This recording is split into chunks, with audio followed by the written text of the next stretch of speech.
I always knew Madison was ambitious, but I never thought she'd betray her own sister. Growing up, we shared everything: clothes, secrets, dreams. But that changed the day we both interviewed for the same position at Sterling Communications, one of the largest PR firms in New York.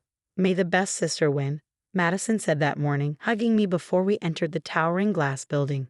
I believed her smile then. I shouldn't have. I'd spent years preparing for this opportunity: multiple internships, a master's degree in communications, networking at every industry event I could find.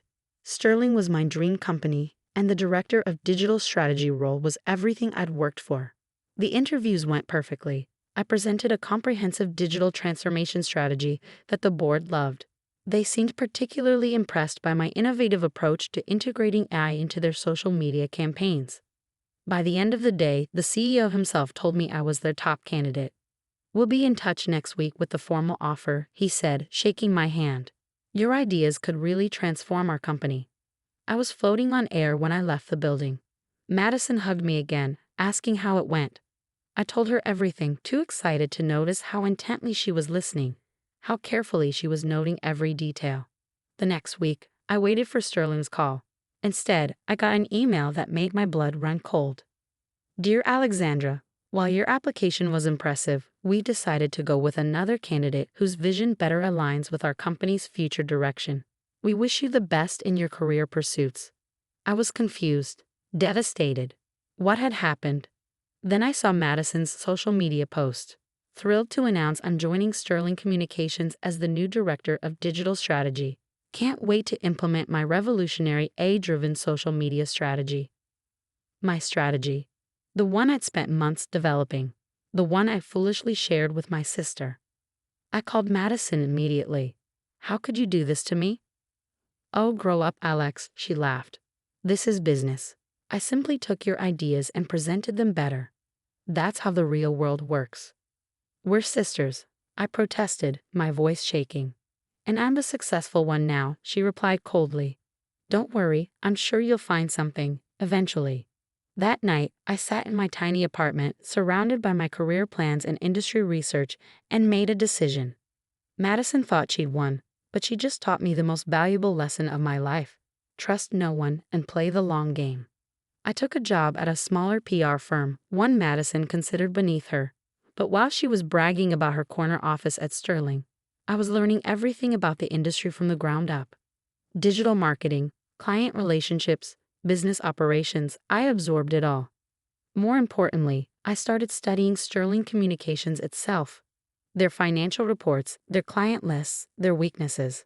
Madison might have stolen my dream job, but she also given me inside access to the company through her endless social media posts and boastful family dinner conversations. "You should see my new office," she'd gloat at our parents' house. "Floor-to-ceiling windows, my own assistant, the works. Sterling really knows how to treat their top talent." I'd smile and congratulate her while quietly taking mental notes. Every detail she shared was another piece of the puzzle I was assembling. 3 years into her role, Madison had risen to vice president of digital operations. She never missed an opportunity to remind me of her success. "Still at that little agency, Alex?" she asked at family gatherings. "You know, Sterling's hiring junior associates if you want to interview again." I could put in a word.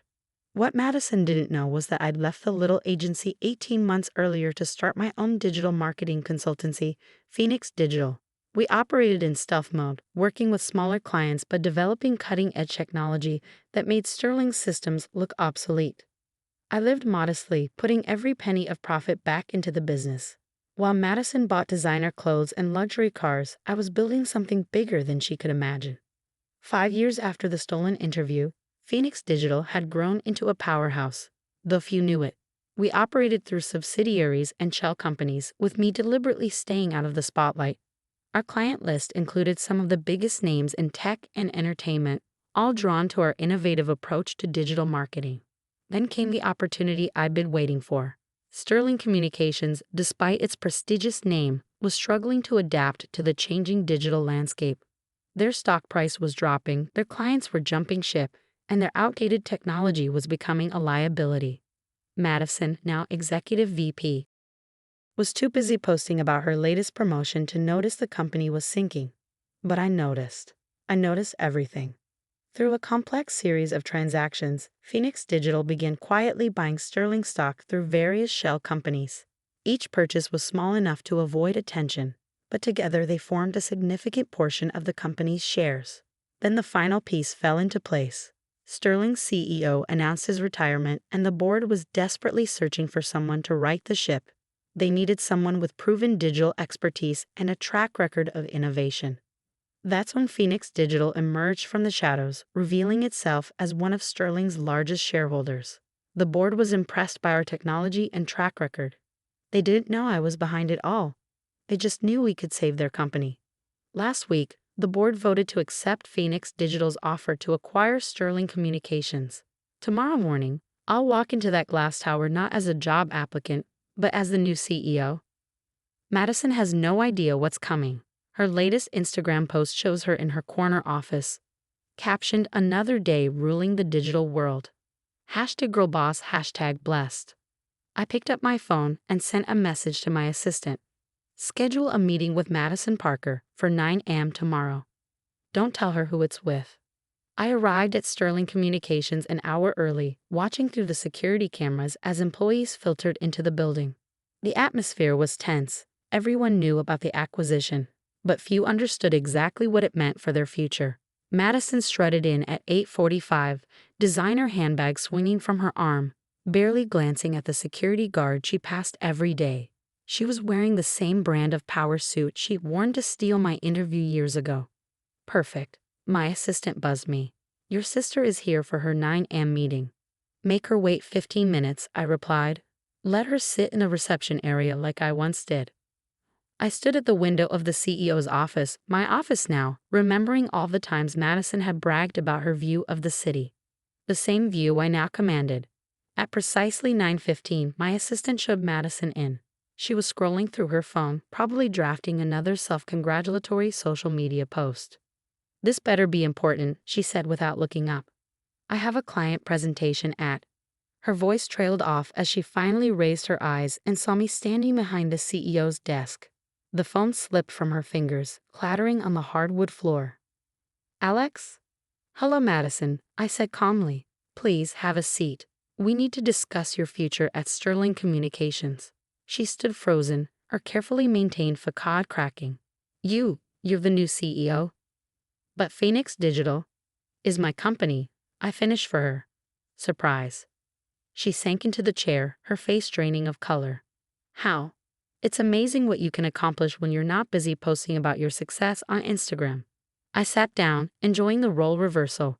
While you were stealing my ideas and climbing the corporate ladder, I was building something real. This is insane, she whispered. You can't be. I opened my laptop, pulling up her performance records. Let's review your time at Sterling, shall we? Client retention down 40% under your leadership. Digital initiatives failing to meet basic benchmarks. Oh, and my personal favorite, taking credit for other people's work. Some things never change, do they? Madison's shock transformed into anger. You did this for revenge. Bought the company just to fire me? Revenge? I laughed softly. Madison, not everything is about you. Sterling Communications needed saving from executives exactly like you. People more concerned with their image than their impact. I stood up, walking to the window. The company is being completely restructured. We're implementing Phoenix Digital's technology across all divisions. Most of the executive team will be replaced. You can't fire me, she said, but her voice trembled. I'm your sister. Funny, that didn't seem to matter when you stole my interview. I turned back to face her. But you're right about one thing, I'm not firing you. Hope flickered across her face. You're not. No, I smiled coldly. I'm offering you a choice. I pulled out 2 folders. Option 1, resignation with 3 months severance. Option 2, a position in our digital analytics department.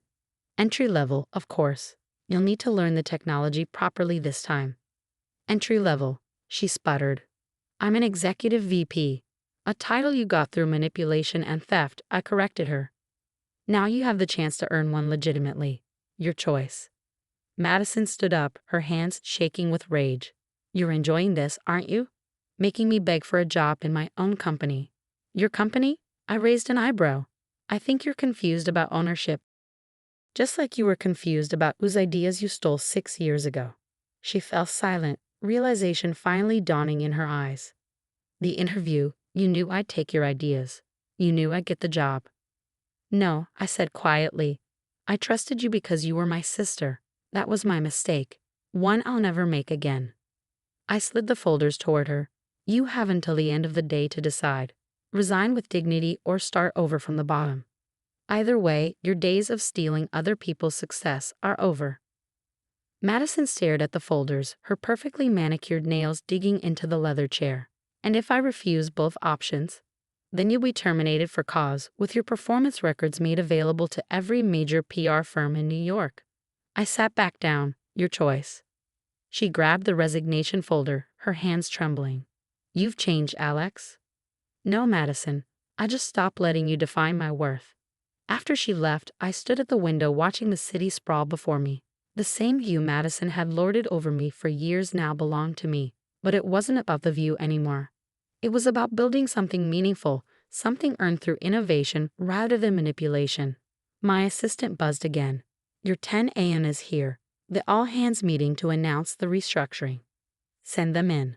The conference room filled with nervous employees, Madison notably absent. I stood before them, seeing the same mix of ambition and uncertainty I once felt in this building. Sterling Communications is about to change, I began. Those of you who succeeded through merit and hard work will thrive.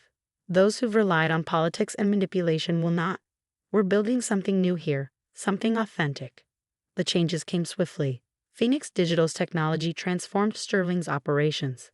Client confidence returned. The stock price soared. Madison chose resignation, of course. Last I heard, she was consulting for small businesses, though her impressive job title carried less weight now that the truth about her methods had become public. Our parents were shocked when they learned the full story. We had no idea, my mother said, tears in her eyes. All those times Madison bragged about her success. While I said nothing, I finished for her. Sometimes silence is the best strategy. The corner office is mine now, but I rarely use it. I prefer working alongside my team, fostering the kind of collaborative environment I'd always dreamed of creating at Sterling. The company's new motto, displayed in the lobby, reads, "Success through innovation, not imitation." A daily reminder that true achievement comes from creating, not stealing. Madison still sends occasional messages through family members, trying to repair what she broke. I don't respond. Some betrayals can't be undone, but they can teach us valuable lessons. The lesson wasn't about revenge. It was about patience, persistence, and the power of building something real while others are busy taking shortcuts. Today, Sterling Phoenix Group leads the industry in digital innovation. Our technology has revolutionized how companies approach online marketing. We've created hundreds of jobs, launched countless careers, and built a culture where merit matters more than manipulation. And that naive girl who once trusted her sister with her dreams, she became something better than she'd imagined. Not just a company director, but a leader who transformed an entire industry. Sometimes I look back at Madison's last Instagram post as Executive VP, living my best life at the top. #corporate_queen, #blessed. Below it, I posted my only comment in 6 years. The view's better from the CEO's office. Trust me. Success, I've learned, isn't about rushing to the top. It's about building a strong foundation that no one can steal. Madison taught me that lesson, though not in a way she intended.